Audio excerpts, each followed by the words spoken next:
Monggo dilanjutkan. Oke, bismillahirrahmanirrahim. Alhamdulillah, segala puji syukur kita kepada Allah Subhanahu wa taala, salawat dan salam kepada Nabi Muhammad sallallahu alaihi wasallam. Masya Allah, tadi kita udah mendengarkan paparan materi dari Bapak Dr. Nyata Nugraha ya. Jadi langsung real. Mohon maaf, mungkin saya di sini tidak menyajikan bisnis real ya, yang sebagaimana disampaikan oleh Bapak Dr. Nyata Nugraha. Sebelumnya qadarullah Pak, sama saya juga mengajar akuntansi syariah juga Pak. Mungkin kita bisa saling kolaborasi nih Pak. Ya, dalam akuntansi syariah ini memang menarik ya. Mungkin nanti di lain waktu ya kita bisa saling kolaborasi lagi.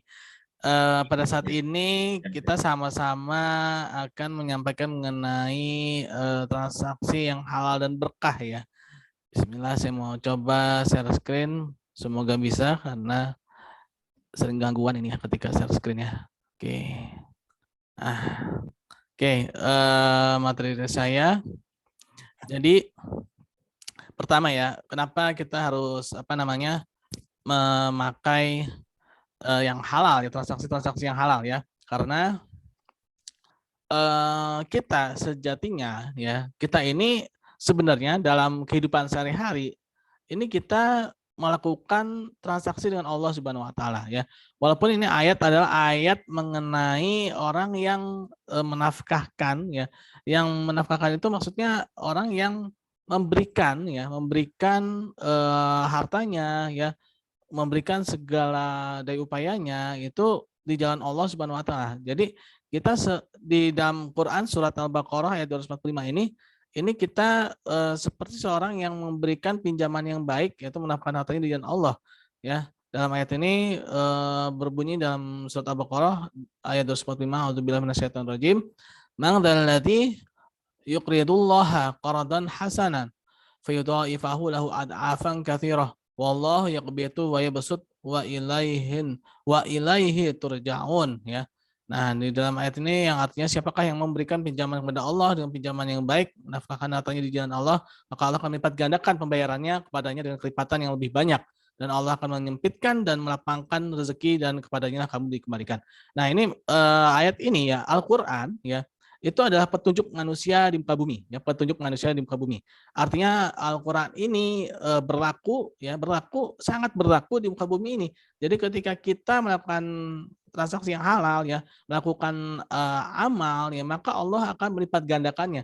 Dalam Quran surat yang lain ya, Ar-Rum ayat 39 ya, mengenai itu ya, Allah akan melipat gandakan sedekah itu ya, melipat gandakan sedekah. Nah, ini artinya ketika kita melakukan transaksi-transaksi yang halal, maka akan dilipat gandakan ya. Dilipat gandakan inilah yang namanya keberkahan ya. Nah, inilah yang namanya keberkahan. Jadi ketika kita memiliki uang ya. Jadi uang itu bukan dari nominal ya, tapi dari nilai ya. Contoh sekarang ya. Sekarang mungkin uang kita lebih banyak daripada tahun 90 ya. Tapi ya nilai dari uang itu ternyata sudah merosot ya. Nilai uang artinya mulai adanya penurunan keberkahan ya. Kenapa? Karena nilai nominalnya tinggi tapi nilainya rendah. Nah, ini artinya keberkahan sudah mulai berkurang ya, pada kita ya. Khususnya lagi pada negara kita ya. Nah, sehingga kita perlu adanya transaksi-transaksi yang halal ini ya. Kenapa sih kok keberkahan ini bisa turun ya tadi? Karena adanya transaksi-transaksi yang haram. Yang mana tadi sudah disampaikan oleh Bapak Dokter Nyata ya, bahwa ada beberapa hal-hal yang haram gitu ya. Nah, oleh karena itulah kita jangan sampai ya dalam Al-Qur'an ya, ini juga dikatakan bahwa ya ayyuhalladzina amanu la ta'kulu amwalakum bainakum bil batili illa an takuna tijaratan an taradim minkum wala taqtulu anfusakum innallaha kana bikum rahimah ya. Yang artinya wahai orang yang beriman, janganlah kamu saling memakan harta sesamamu dengan jalan yang batil atau tidak benar, kecuali dalam perdagangan yang berlaku atas dasar sama-sama ridho ya, sama-sama suka dan suka. Nah, ini juga dalam skup yang halal ya. Dalam skup yang halal harus adanya antara dimingkum ya. Antara dimingkum adanya saling keridhaan kedua belah pihak. Dan jangan kamu membunuh dirimu. Membunuh dirimu itu maksudnya saling menyakiti ya, saling mengambil harta. Itu secara zalim itu sama saja saling membunuh ya. Sungguh Allah Maha Penyayang padamu ya. Nah, di sini kita harus tahu ya bahwa dalam bertransaksi kita harus transaksi yang adil, transaksi yang benar gitu ya. Transaksi yang terhindar dari hal-hal yang mudarat yang tadi disampaikan oleh Bapak Dokter Nyata tadi itu ya. Nah, oleh karena itulah kita harus tahu ini ya, transaksi yang benar itu seperti apa sih? Mungkin di sini saya saling melengkapi dengan Bapak Dokter Nyata ya, bahwa tadi Bapak Dokter Nyata sudah menjelaskan hal-hal yang haram, saya sedikit ingin menyampaikan yang dibolehkan ya, yang dibolehkan. Tapi sebenarnya kita harus tahu dulu apa sih itu transaksi ya, apa sih itu jual beli ya. Nah ini transaksi itu adalah mubadalata mali bimilin ala sabili tori adi au naqalu milkin ba'din ala wajahil maduni fih ya, yaitu penukaran benda dengan benda lain dengan jalan saling merelakan atau memindahkan hak milik dengan adanya penggantian dengan cara yang dibolehkan ya, dengan cara yang dihalalkan ya, dengan cara yang diberkahkan ya, dengan cara yang dibolehkan. Artinya apa? Kita harus menghindari hal-hal yang dilarang gitu ya, hal-hal yang dilarang. Nah, oleh karena itulah kita harus tahu apa aja macam-macam transaksi yang halal ya, atau pertukaran barang yang halal ya. Nah, di dalam buku mikroekonomi ya yang ditulis oleh kalau tidak salah itu Bapak Adi Warman Karim ya, itu ada dua jenis ya. Ada dua jenis transaksi atau akad ya, akad dalam Islam atau juga wa'ad ya, akad dan wa'ad ya. Kalau wa'ad itu dia baru semacam wacana ya, kalau wa'ad ya seperti perencanaan ya. Kalau akad itu dia sudah terjadi ya. Kalau akad itu sudah terjadi. Itu sama ada dua, itu yang bersifat tabaruk ya dan juga bersifat tijari atau bersifat profit ya. Tabaruk itu sifat sosial ya. Sifat yang hanya mengutamakan pahala dari Allah Subhanahu wa taala saja. Sedangkan kalau profit ya, selain adanya pahala dari Allah Subhanahu wa taala juga adanya keuntungan ya pada transaksi tersebut ya. Nah, jadi saling melengkapi ya, profit ya, yaitu yang tijari atau tijaroh ya, perdagangan. Nah, prinsip dalam bertransaksi ya, transaksi yang profit ya itu boleh ya jadi transaksi sosial ya. Transaksi sosial itu tidak boleh menjadi transaksi yang profit. Nah, artinya apa? Ketika kita nih misalkan kita bermitra dengan seorang gitu ya, seorang pengelola, misalkan kita menjadi pemodalnya, dia misalkan yang jadi pengelolanya. Nah, qadarullah ya, ternyata si pengelola ini terkena musibah ya. Si pengelola ini terkena musibah. Nah, kita sebagai pemodal melihat dan juga kita sebagai pemodal istilahnya tuh memiliki harta yang banyak lah ya. Bagi kita mungkin ya modal yang kita serahkan kepada si pengelola ini nggak ada apa-apanya lah gitu kan. Nah, karena kita nih sebagai pemodal ini melihat bahwa ini tidak seberapa lah gitu kan. Saya sedekahkan saja gitu kan. Saya sedekahkan saja modal yang awalnya itu dengan akad bagi hasil gitu ya. Lalu saya ubah menjadi akad sedekah. Nah, itu boleh ya. Itu boleh. Artinya yang profit ya, profit oriented awalnya ya menjadi transaksi sedekah. Itu diperbolehkan. Tapi tidak boleh dibalik ya. Transaksi sosial itu nggak boleh jadi profit ya. Tidak boleh jadi profit. Misalkan kita udah memberikan sedekah nih kepada orang nih, kita ngasih sedekah. Ternyata besoknya kita bilang, maaf yang sedekah kemarin kayaknya dikelola jadi bagi hasil aja ya. Nah itu nggak boleh ya, itu tidak boleh. Jadi ketika sudah menjadi transaksi yang sosial, dia harus tetap menjadi sosial, tidak boleh menjadi transaksi profit ya. Nah, lalu apa saja nih macam-macam transaksi yang sosial ya, transaksi sosial. Sebenarnya dibagi lagi ya. Ini secara global ya, yaitu ada zakat, infak, sedekah, wakaf, hibah, hadiah, kafalah, hawalah, rahan dan sarf ya. Zakat, nah ini dia udah ada aturannya ya dalam Quran surat At-Taubah ayat 64 ya. Jadi ada 8 asnaf yang berhak menerima dana ini ya. Dan juga si muzakinya atau yang menunaikan zakatnya juga sudah ada ketentuannya ya, sudah ada ketentuan-ketentuannya. Nah, sehingga zakat ini dia secara legal ya, secara undang-undang, secara peraturan agama dia sudah jelas ya. dia sudah jelas ya, zakat ini sudah jelas. Dan ini adalah apa ya kalau dibilang tuh perhitungan terakhir ya, terendah yaitu zakat. Nah, yang kedua adalah infak. Nah, infak ini dia sifatnya bebas ya. Infak ini bisa berapa saja ya. Kalau zakat itu dia ada aturannya tadi ya. Misalkan 2,5%, 10% ya. Itu sudah ada aturannya kalau zakat ya. Nah, tapi yang kedua ini infak. Infak ini dia bebas, terserah. Mau infak 100% seperti Abu Bakar As-Siddiq radhiyallahu anhu boleh ya. Mau infak 50% dari total hartanya seperti Umar bin Khattab radhiyallahu anhu boleh ya. Nah, infak itu bebas. Kita bisa ngasih berapa aja ya, sebesar-besarnya kan. Kita bisa ngasih sebesar-besarnya dan bahkan ya dahulu kala saya pernah apa ya, dapatkan kabar ya bahwa para sahabat Rasulullah SAW itu kalau berinfak itu dia bisa-bisa menyebabkan mereka itu tidak lagi berzakat. Ya, kenapa? Karena infak mereka itu luar biasa besarnya gitu ya, luar biasa besarnya. Nah, kalau sekarang kan kita terbalik ya, infaknya kecil gitu ya. Infaknya kecil. Nah, mereka tuh infaknya luar biasa ya, sebagaimana tadi ya Abu Bakar As-Siddiq yang menginfakkan seluruh hartanya ya. Nah, itu zakat, infak. Lalu sedekah. Nah, sedekah ini sebenarnya dia secara umum ya, global ya. Di dalam Al-Qur'an itu kata sedekah juga bisa berarti zakat dan juga bisa berarti infak ya. Nah, ini dia sebenarnya secara global ya. Sedekah ini dia sebenarnya global, bahkan dalam hadis senyum itu pun juga sedekah ya. Jadi sedekah ini dia adalah perbuatan-perbuatan baik ya. Lalu ada lagi wakaf ya. Wakaf itu artinya berhenti ya. Berhenti dalam artian berhenti, kita berhenti memiliki barang tersebut ya, dan kita serahkan barang itu kepada Allah Subhanahu wa taala ya, pada Allah Subhanahu wa taala, dan ada seorang nazir yang mengelolanya ya. Seorang nazir yang mengelolanya. Secara sejatinya kita itu menyerahkan barang itu untuk Allah Subhanahu wa taala gitu ya, dan ada nazir yang mengelolanya ya. Nah, lalu ada lagi hibah ya. Hibah ini adalah pemberian tapi dia ada ininya ya apa misalkan hibah dana pendidikan gitu ya.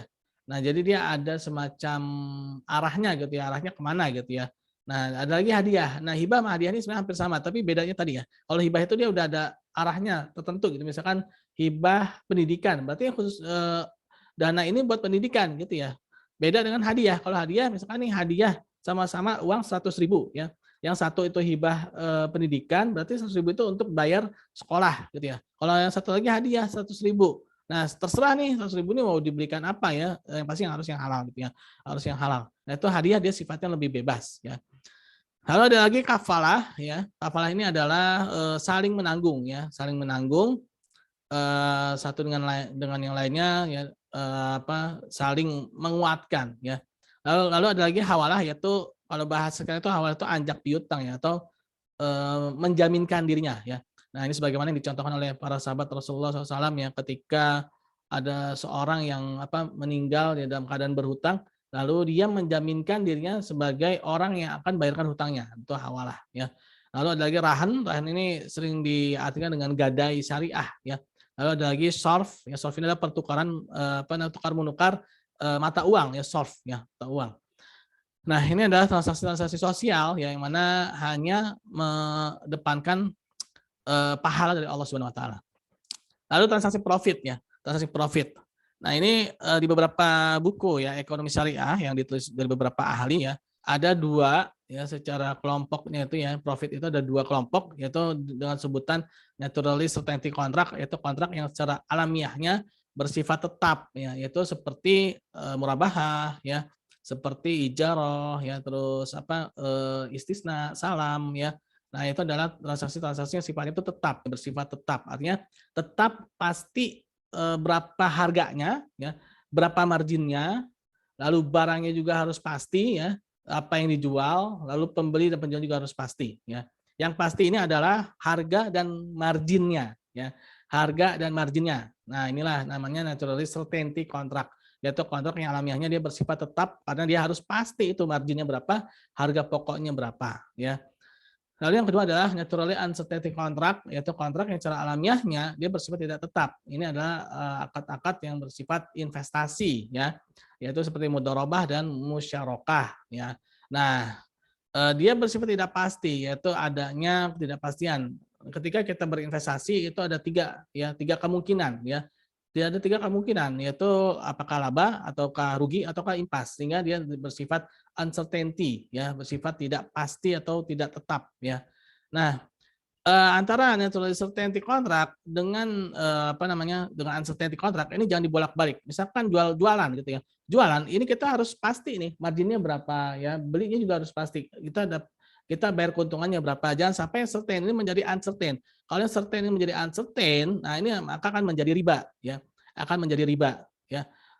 Jualan nih KPR gitu ya, KPR, harganya, dalam tanda bintang 1 tahun pertama sekian persen gitu kan, sekian persen. Nah begitu, tahun berikutnya mengambang. Nah ini dia menjadi tidak pasti kan, jual beli KPR rumah ya, harus jelas itu berapa dia ngambil marginnya gitu ya, dia harus jelas dia berapa ngambil untungnya, harga pokoknya itu harus berapa jelas, karena ini ada transaksi jual beli gitu ya, al-bai, ini ada al-bai jual beli, bukan investasi.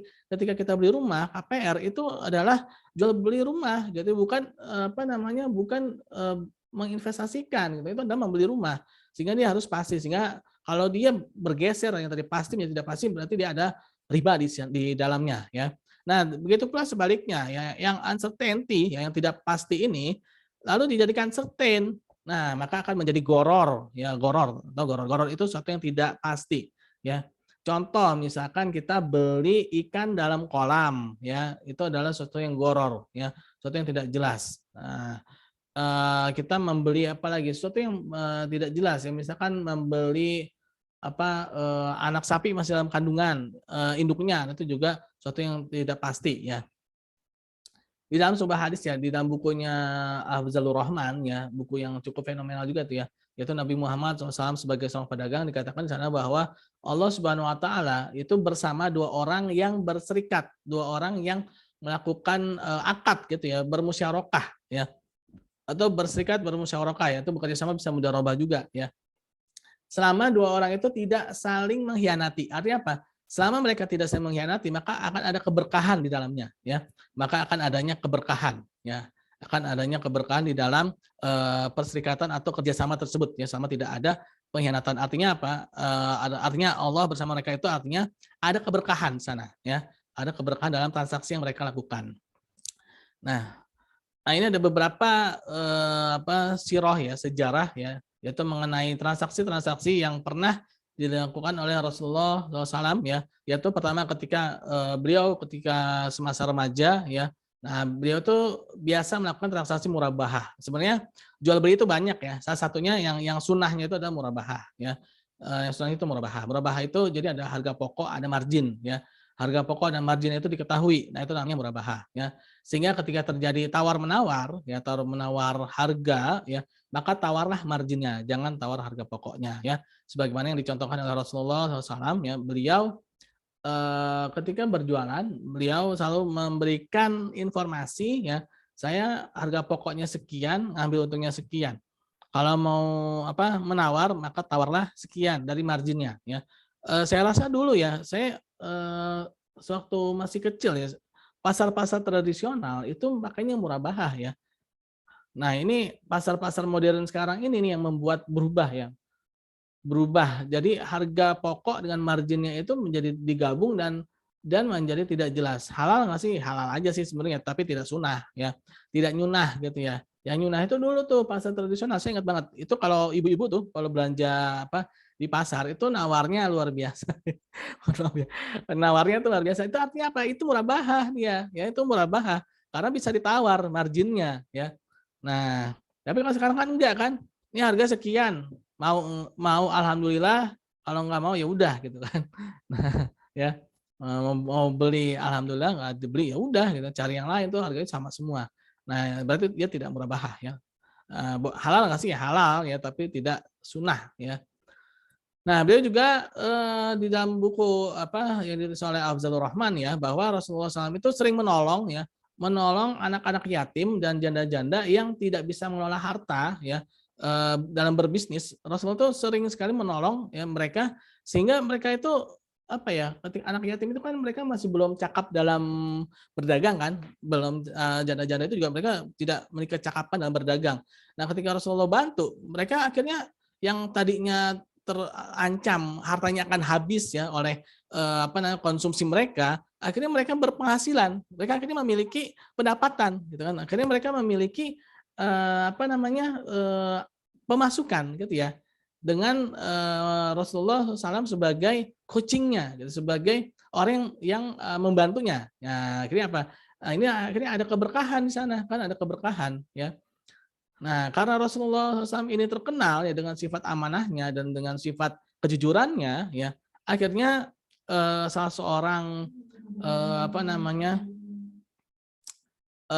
saudagar kaya ya, saudagar kaya itu Khadijah radhiyallahu anha ya, merasa tertarik ya, merasa tertarik. Saya itu juga Khadijah radhiyallahu anha ini, beliau ketika sudah bermitra dengan Rasulullah ya, beliau mendapatkan keuntungan yang luar biasa ya, karena strategi-strateginya ya, dengan strategi-strateginya. Kalau tadi Pak Dokter Nyata itu menjelaskan contoh nyatanya itu di rumah sakit Islam di sana ya, yaitu strategi-strategi yang menonjolkan keislaman ya. Nah, sehingga adanya nilai gitu ya. Nah, Rasulullah pun juga seperti itu gitu ya, yang dicontohkan oleh Rasulullah SAW ya, yaitu beliau ketika berdagang, beliau itu berdagang kalau secara normal ya, orang ketika berdagang ke negeri, misalkan nih, saya nih dari Indonesia nih ya, saya misalkan mau berdagang ke Arab Saudi gitu ya, saya bawa barang dari Indonesia kan, saya jual di Arab Saudi. Udah tuh, udah dapet hasil penjualan di sana di Arab Saudi, udah dapat untung, udah kan biasanya kita gitu ya. Udah tuh balik ke Indonesia bawa uang gitu kan, bawa uang. Nah, tapi Rasulullah tuh enggak, ya. Rasulullah tuh enggak cukup sampai situ, ya. Rasulullah SAW dalam sebuah penjelasan ya, seorang ahli sirah pernah menjelaskan bahwa Rasulullah ketika berdagang, misalkan contoh tadi ya, misalkan dari Indonesia nih, ya dari Indonesia, contohnya ya, contoh aja ya. Misalkan dari Indonesia nih mau jual barang misalkan ke Arab Saudi, bawa barang dari Indonesia, bawa ke Arab Saudi ya, dari Arab Saudi udah dijual nih barang dari Indonesia. Nah, nggak cukup sampai situ. Beli barang yang ada di Arab Saudi dari hasil penjualan, bawa barang dari Arab Saudi dan dijual ke Indonesia ya. Nah, Rasulullah itu dari Mekah ya. Rasulullah itu dari Mekah jualan ke Syam ya, ke negeri Syam atau ke Yaman ya. Orang Arab itu kan dulu itu jualannya tuh kalau nggak ke Syam, kalau nggak ke Yaman ya, di dalam Quran surat Al-Fil ya. Quran surat Al-Fil ya kan dinyatakan bahwa mereka suka jualan tuh ke Syam dan juga ke Yaman. Nah, Rasulullah SAW itu ketika dia jualan misalkan ke Syam gitu kan, bawa barang dari Mekah ke Syam, udah tuh jualan. Kalau pedagang pada umumnya normalnya mereka tuh ketika udah bawa barang dari Mekah, udah jualan, udah laku, udah selesai gitu kan, dapat untung udah selesai. Tapi Rasulullah tuh enggak, ya Rasulullah tuh enggak seperti itu. Beliau ketika udah jualan nih, barang dari Mekah udah habis dijual, beliau beli lagi barang yang ada di Syam ya. Di sana tuh kekhasan, barang khas-khas Syam itu ya beliau bawa dan beliau jual kembali ketika dalam perjalanan pulang sampai ke Mekah. Di Mekah ya, beliau jualan lagi tuh barang-barang yang dari Syam tadi ya, sehingga untungnya 2 kali lipat. Nah, ini yang menyebabkan Khadijah radhiyallahu anha itu begitu kagum dan heran kenapa kok bisa 2 kali lipat untungnya ya. Sedangkan sebelum-sebelumnya belum pernah ada yang kayak begini gitu ya. Nah, inilah strategi dagang Rasulullah SAW ya, dan inilah juga keberkahan ya, keberkahan. Jadi keberkahan itu sesuatu yang kalau dalam penjelasannya salah seorang ustadz ya, berkah itu adalah sedikitnya mencukupi ya, dan banyaknya itu menjadi abadi ya. Sedikitnya mencukupi, banyaknya menjadi abadi, itulah yang namanya itu berkah ya. Nah, Rasulullah SAW ini adalah orang yang sangat jujur, sangat jujur dan sangat terkenal ya, sangat terkenal. Tapi pada umumnya ya, ketika ada orang baik ya pasti ada yang musuhin ya, ada orang baik pasti ada yang musuhin, ada orang yang jujur pasti ada yang musuhin. Rasulullah sebelum menjadi seorang nabi pun sebenarnya para pedagang-pedagang Arab itu ya, itu juga pernah kompak mau nyelakain Rasulullah dalam hal berdagang ya, bukan dalam hal fisik, dalam hal berdagang. Biasa seperti sekarang ya, perang harga ya. Mereka melakukan perang harga. Ya, kalau sekarang mungkin sebelah-sebelahan tuh antara Maret dengan Maret itu ya. A Maret dengan I Maret gitu kan. Saya tidak mau sebut merek ya. Nah, itu biasanya perang harga tuh kalau deket-deketan tuh, turunin harga. Nah, itu sebenarnya sudah dilakukan oleh para orang-orang dahulu kala ya, ketika mereka itu ingin memonopoli ya. Mereka tuh perang harga tuh, istilahnya bakar uang gitu kan. Mereka bakar uang nih biar bisa memonopoli. Nah, Rasulullah melihat yang seperti itu, beliau tidak ikut-ikutan ya. Beliau lihat aja nih ya, sampai titik mana nih mereka ini kuat nih ya. Nah, mereka nih perang harga nih, diturunin. Rasulullah menahan. Pak Aspi kurang 5 menit Pak ya. Oh iya, 5 menit. Oke, iya. Rasulullah tuh memperhatikan nih kira-kira ini sampai titik mana nih mereka nih ya. Akhirnya benar pada titik tertentu bangkrut mereka semuanya kecuali Rasulullah ya. Karena Rasulullah tidak melakukan perang harga ya. Tapi karena kebaikan Rasulullah apa akhirnya mereka semua ditolong oleh Rasulullah SAW ya. Itu ketika beliau menjadi seorang nabi. Ketika beliau menjadi seorang nabi ya, walaupun secara apa ya kalau dibilang mereka tuh membencinya itu bukan karena fisik, bukan karena tabiat ya, tapi karena apa yang dibawa Rasulullah ya, yaitu agama Islam gitu kan. Tapi mereka masih mempercayai Rasulullah ya. Yaitu ketika Rasulullah hendak berhijrah, ya itu ternyata masih banyak barang titipan yang mana dipegang oleh Rasulullah sehingga Rasulullah SAW mengamanatkan pada Ali bin Abi Thalib ya untuk membalikan segala jenis barang titipan tersebut di rumah beliau ya. Nah, itulah keberkahan ya yang ada pada Rasulullah SAW. Nah, lalu para sahabat Rasulullah pun juga demikian ya. Abu Bakar As-Siddiq ya. Mereka bertransaksi pun juga mereka tidak luput ya, tidak lupa untuk menyedekahkan ya. Bahkan Abu Bakar As-Siddiq radhiyallahu anhu ya, sebagaimana kita ketahui pernah menyedekahkan seluruh hartanya di jalan Allah Subhanahu wa taala ya. Begitu pula dengan Umar bin Khattab ya, merupakan pedagang yang ulung ya. Nah, ini ada kisah sedikit kisah ya, yaitu kisahnya Umar bin Khattab dengan Utsman bin Affan ya. Umar bin Khattab radhiyallahu anhu itu pernah meminjam uang kepada Utsman bin Affan radhiyallahu anhu ya. Lalu Utsman bin Affan memberikan pinjaman tersebut ya sebanyak 2.000 dinar kalau tidak salah ya, sebanyak 2.000 dinar. 2.000 dinar itu banyak loh. Kalau dikurskan sekarang itu sekitar 8 miliar ya. Tapi luar biasa dikasih gitu saja oleh Utsman bin Affan. Nah, ketika besoknya Umar bin Khattab ditanya oleh Utsman bin Affan, itu uang buat apa gitu kan pinjaman kemarin. Ternyata Umar bin Khattab radhiyallahu anhu itu punya kebiasaan ya. Kebiasaannya itu suka berinfak dalam sebulan sekali itu sebanyak 2.000 dinar tadi atau sebanyak sekarang ini 8 miliar ya dari hasil perdagangan beliau ya, luar biasa. Tapi karena pada saat itu belum balik keuntungannya sedangkan sudah jatuh tempo untuk berinfak, maka beliau meminjam uang ya kepada sahabatnya itu Utsman bin Affan. Nah, lebih luar biasanya lagi Utsman bin Affan radhiyallahu anhu ya, ini beliau memberikan gitu saja. Coba kita pikir secara analogi zaman sekarang, ada orang sahabat ya ingin meminjam sebanyak 8 miliar. Terus lebihnya lagi ketika sahabatnya ini mengetahui bahwa uang itu untuk diinfakkan, maka dia mengatakan ya sudah kalau memang buat diinfakkan saya ikhlasin aja gitu. Luar biasa ya, memang sungguh luar biasa ya.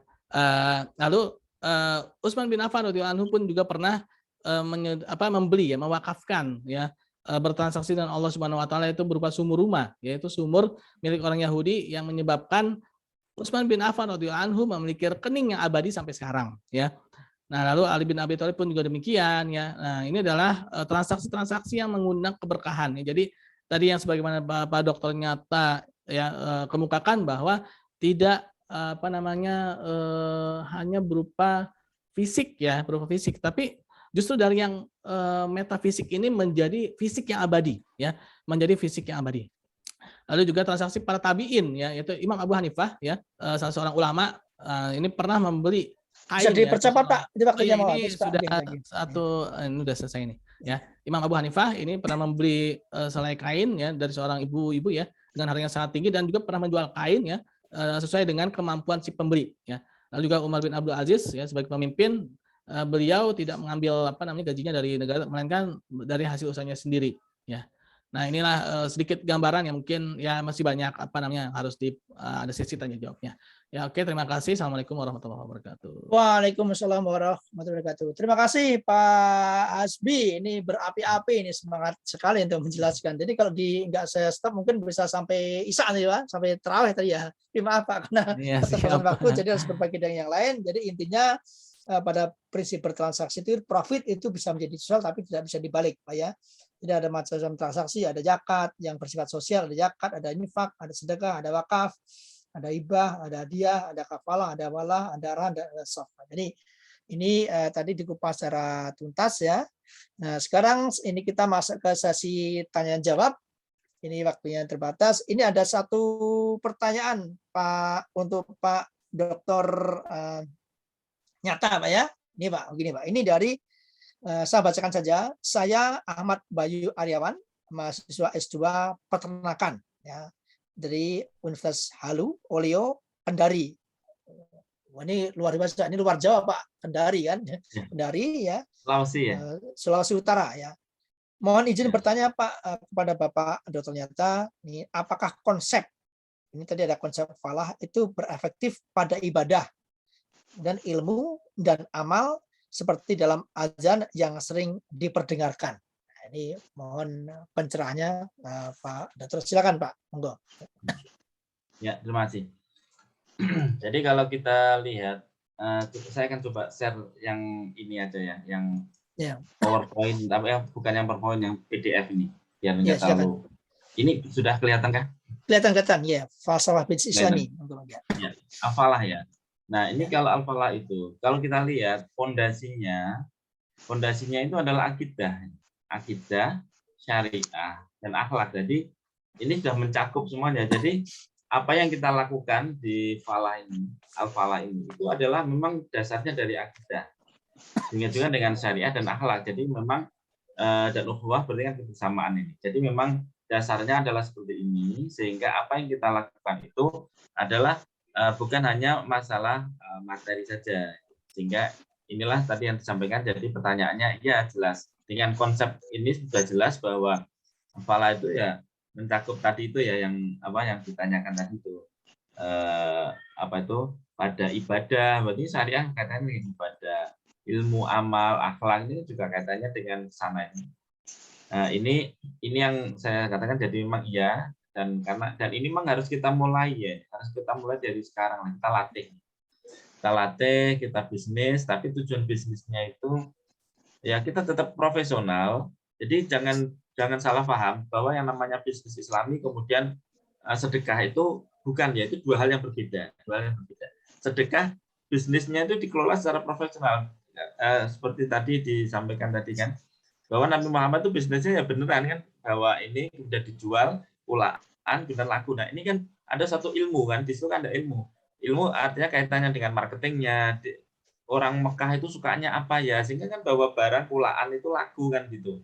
Nah itu tetap profesional, tetapi tujuan dari itu bukan hanya untuk memiliki harta, tapi adalah para sahabat dan Nabi Muhammad sudah mencontohkan ya untuk sedekah dan untuk yang lain gitu loh. Tapi bukan terus bisnis kemudian langsung sedekah, lah itu boleh juga ya, itu boleh. Tetapi karena bisnis itu kan memang tidak dilarang, hanya tujuan utamanya jangan mencari keuntungan, tetapi adalah kesejahteraan dunia dan akhirat. Ya, keuntungan ya untuk sustainable-nya itu, dan tujuan utamanya itu yang memang harus dicapai. Saya kira itu Pak Purwadi, terima kasih. Oke, terima kasih atas jawabannya. Ini sambil berdiskusi, saya ingatkan kepada para peserta silakan mengisi link presensi ya yang sudah ada di kolom chat atau di link YouTube. Nah, ini untuk Bapak Hasbi Pak, ini ada pesanan, ada tanya begini, Pak. Ini kan sebentar lagi kita akan ada zakat Pak. Nah zakat kan kalau orang kita kan hanya zakat yang biasa, tapi kita tahu ada zakat mal, ya ada zakat mal atau sedekah. Nah kemudian yang perlu kita tanyakan, kita untuk mengukur zakat itu bagaimana Pak? Karena fenomena yang ada di masyarakat itu kan justru orang-orang yang maaf dalam tanda petik punya harta itu zakatnya ya sama dengan orang yang mungkin hartanya pas-pasan. Nah itu bagaimana Pak? Mungkin bisa dijelaskan orang yang hartanya banyak itu ya kalau bisa zakat ya dipas-pasin gitu kan. Nah, tapi tidak semua ya, tapi ada kasus tertentu. Silakan Pak Asbi, mohon pencerahannya Pak untuk zakat atau sedekah ini. Apalagi ini menjelang bulan Idul Fitri ya, ini ada fenomena zakat seperti itu. Gimana Pak? Monggo Pak. Ya zakat tadi ya. Ya. Tadi pada bulan Ramadan ini gimana tadi dibesarkan gitu ya? Iya kan di bulan Ramadan kan biasanya orang-orang yang punya harta itu kan sebenarnya zakatnya juga tidak jauh berbeda dengan orang-orang yang hartanya pas-pasan. Nah, itu fenomena itu bagaimana Pak? Seperti itu Pak. Nah itulah yang di apa ya, ada hadisnya itu ya. 1 dirham itu bisa mengalahkan 100 dirham ya. Artinya ini kan orang yang kaya tapi dia zakatnya sama dengan orang yang pas-pasan gitu Pak ya.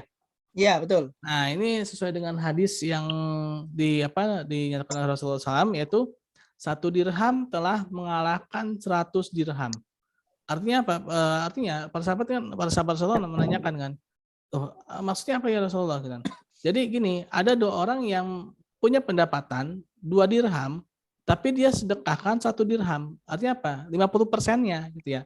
Nah, tapi ada orang yang punya pendapatan 1.000 dirham, tapi dia cuma sedekahkan 100 dirham, itu berarti cuma 10%-nya.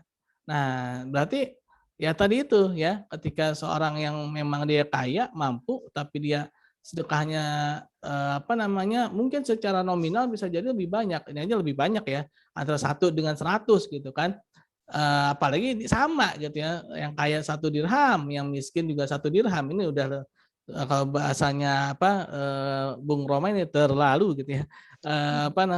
Dia jelas-jelas lebih mampu gitu kan, lebih mampu tapi sama ya, yang lebih besar aja ternyata secara persentasenya itu kecil ya, misalnya 10% itu dikatakan sudah bisa mengalahkan 1 dirham mengalahkan 100 dirham gitu kan. Nah, karena yang 1 dirham ini tadi ya 50% gitu loh. 50% hartanya. Nah, jadi seperti itu Pak. Ya sayang sekali ya, apalagi di bulan Ramadan ini kan yang namanya amal kebaikan itu kan dilipat gandakan ya. Bahkan ada dalam sebuah hadis ya, bahwa puasa ini adalah untukku, kata Allah kan. Jadi sama bulan Ramadan ini adalah ya Allah yang tahu perhitungannya gitu. Walaupun ada hadis-hadis yang menjelaskan, tapi ada yang lebih menakjubkan lagi, atau Allah Subhanahu wa taala yang mengetahuinya ya. Nah, alangkah sangat ruginya kita ya kalau kita punya harta banyak ya, punya pendapatan banyak tapi pelit gitu ya, tapi ya kikir gitu kan. Nah, ini ya rugilah, sangat merugi ya. Karena lagi ada promo besar-besaran nih dari Allah Subhanahu wa taala ya, tapi kita malah tetap kikir gitu kan. Jadi seperti itu Pak Purwanto. Kalau boleh mungkin menambahin Pak Purwanto. Ya, silakan, monggo Pak Dr. Neta, silakan. Jadi untuk zakat itu kan di masa-masa Ramadan ini kan ada 2 hal ya, yaitu zakat fitrah dan zakat mal. Kalau pertanyaan itu yang dimaksudkan adalah zakat fitrah, ya sama memang, karena itu adalah sebesar 3 kilo, 1 jiwa kan 3 kilo, sama itu. Jadi ya memang aturannya seperti itu kan, aturannya seperti itu sama. Kalau memang itu masa zakat fitrah ya sebesar 1 jiwa adalah 3 kilo itu wajibnya. Tapi kalau mau nambah boleh. Sedangkan kalau zakat mal itu kan berhubungan dengan 2 hal kan, yaitu apakah sudah mencapai nisabnya dan apakah sudah mencapai masa waktunya, haulnya itu. Kalau memang itu sudah mencapai 2 hal itu, sudah setahun, kemudian 85 gram itunya, dan ada syarat-syaratnya, baru kemudian memang dikeluarkan. Besarnya berapa? Nah, itu adalah besarnya sebesar 2,5% kan, jadi yang ada. Maka dengan rumus seperti itu, maka dia itu kalau memang dia zakatnya hartanya banyak, ya berarti zakatnya otomatis banyak, 2,5% dari banyak. Tapi kalau sedikit ya memang ya sedikit, karena memang sedikitnya dalam arti sudah di atas ini ya, di atas nisabnya itu. Maka itu aturannya seperti itu ya kalau zakat mal. Tapi kalau zakat fitrah ya memang sama gitu aturannya. Saya kira itu Pak Purwanto. Ya, baik, terima kasih. Ini maaf, ada saya menambahkan, silakan Pak. Ada yang mau ya tadi benar kata Bapak Dr. Nyata Nugraha ya, tapi zakat fitrah ya. Memang mungkin sama-sama 3 kilo ya, tapi itu kan 3 kilonya itu berdasarkan apa yang dikonsumsi oleh orang itu gitu ya. Mungkin beras yang dimakan oleh orang kaya itu kan pasti harganya beda ya sama beras yang dimakan oleh orang miskin ya. Secara contohnya satunya biasa nih kan ya, kami ya. Mungkin kalau yang orang kaya yang 10.000 gitu kan. Kalau yang miskin mungkin ya berasnya yang 8.000 atau yang 7.000 gitu kan. Satunya yang beras yang super itu kan ya. Super gitu kan. Jadi lagi-lagi beda lah itunya ya. Walaupun sama-sama 3 kilo. Baik, ini saling melengkapi ya. Ini karena keterbatasan waktu, saya minta ke kedua narasumber yang hebat ini untuk memberikan closing statement. Nah, ini kita mulai. Kalau tadi kita yang pertama kali presentasikan Pak Dr. Nyata, sekarang yang closing statement kita mulai dari Bapak Hasbi. Monggo Pak, silakan Pak, closing statement. Saya dulu. Ya, monggo Pak. Pak dulu kan ya. Iya. Closing statement-nya itu transaksi. Jadi Islam ini ya bukan hanya bicara masalah halal dan haram ya, dalam transaksi, tapi juga adanya keberkahan. Contohnya misalkan saya ya, orang yang sangat kaya sekali ya. Saya memiliki rumah yang mana rumah itu memiliki ubin ya, marmernya itu mungkin bisa jadi satu ubinnya itu mungkin harganya 1 juta gitu. Itu halal tuh. Saya nggak pernah nyolong, nggak pernah mencuri untuk membeli rumah itu ya. Tapi di tetangga saya ini ada orang miskin, ya. Ada orang yang jangankan beli ubin 1 juta, dia buat makan aja mungkin sulit gitu ya. Nah, maka secara sudut pandang syariah ya, keberkahan itu tidak berkah ya. Itu tidak berkah. Jadi walaupun dia itu halal ya, tapi tidak cukup ya. Harus ada keberkahannya juga, yaitu harus menolong tetangganya, menolong orang sekitarnya untuk adanya keberkahan. Ya sebagaimana Rasulullah ya mengatakan barang siapa yang beriman pada hari akhir, maka dia harus peduli pada tangganya. Dan bahkan ada lagi hadis yang menyatakan bahwa barang siapa bukan termasuk umatku orang yang tidur dalam keadaan kenyang sedangkan tetangganya kelaparan ya. Nah, artinya di sini kita harus adanya kepedulian sehingga adanya keberkahan. Ya, mungkin itu Pak. Assalamualaikum warahmatullahi wabarakatuh. Terima kasih, luar biasa. Satu lagi, Bapak Dr. Nyata nih, closing statement Pak. Monggo Pak, silakan Pak. Baik, terima kasih Pak Wawan. Jadi Bapak-bapak, Ibu-ibu yang saya hormati, bisnis di dalam Islam itu tidak dilarang. Ini yang perlu saya sampaikan, dan untuk mencari keuntungan pun itu tidak dilarang. Sehingga tidak ada masalah ketika kita bisnis. Namun demikian, ketika kita melakukan bisnis, maka lakukanlah bisnis itu sesuai dengan tuntunan dari Islam. Ada hal-hal yang dilarang di dalam fikih muamalah ketika berbisnis, yaitu semuanya boleh kecuali yang dilarang. Sehingga untuk tahu apa saja yang dilarang, kita perlu ngaji, terutama untuk fikih muamalah.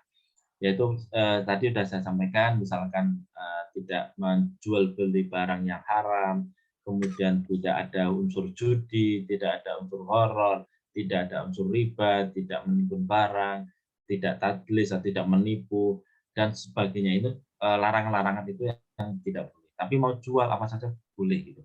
Oleh karena itu di dalam berbisnis itu marilah diniatkan bahwa ini adalah untuk membantu orang lain menyediakan kebutuhan barang yang mereka butuhkan. Sehingga dengan demikian maka bisnis yang kita lakukan insya Allah berkah itu. Karena memang niatnya membantu. Dan sebisa mungkin bisnis yang kita lakukan adalah sesuai dengan Islam, menjaga kehormatan dan sebagainya yang tadi saya contohkan di Rumah Sakit Islam Sultan Agung, itu bagaimana proses rumah sakit itu sama dengan rumah sakit yang lain, tetapi menjaga kehormatan pasiennya dengan menutup hijab, dengan ada untuk menyusui itu ada anunya khusus sehingga tertutup, dan ada cleaning service itu tidak boleh langsung masuk ke kamar, dan seterusnya, itu untuk menjaga kehormatan dari para pasien. Nah, itulah bisnis secara Islami, tapi tetap dikelola secara profesional, dan keuntungan dari bisnis itu tetap dibutuhkan karena dan harus dikelola secara profesional agar untung juga, karena dengan untung itu maka sustainability, keberlanjutan dari bisnis syariah itu akan terus terjaga. Saya kira itu. Terima kasih. Assalamualaikum warahmatullahi wabarakatuh. Waalaikumsalam warahmatullahi wabarakatuh. Masya Allah, ini kita sore ini kita mendapat pencerahan yang luar biasa dari kedua narasumber yang hebat-hebat. Bagaimana kita boleh berbisnis ya secara Islam, kita boleh mendapatkan keuntungan, tapi kita juga harus mendapatkan keberkahan sehingga kita akan selamat di dunia dan di akhirat. Alhamdulillah, jadi sesi pada hari ini kita sudah selesai. Terima kasih Pak Dr.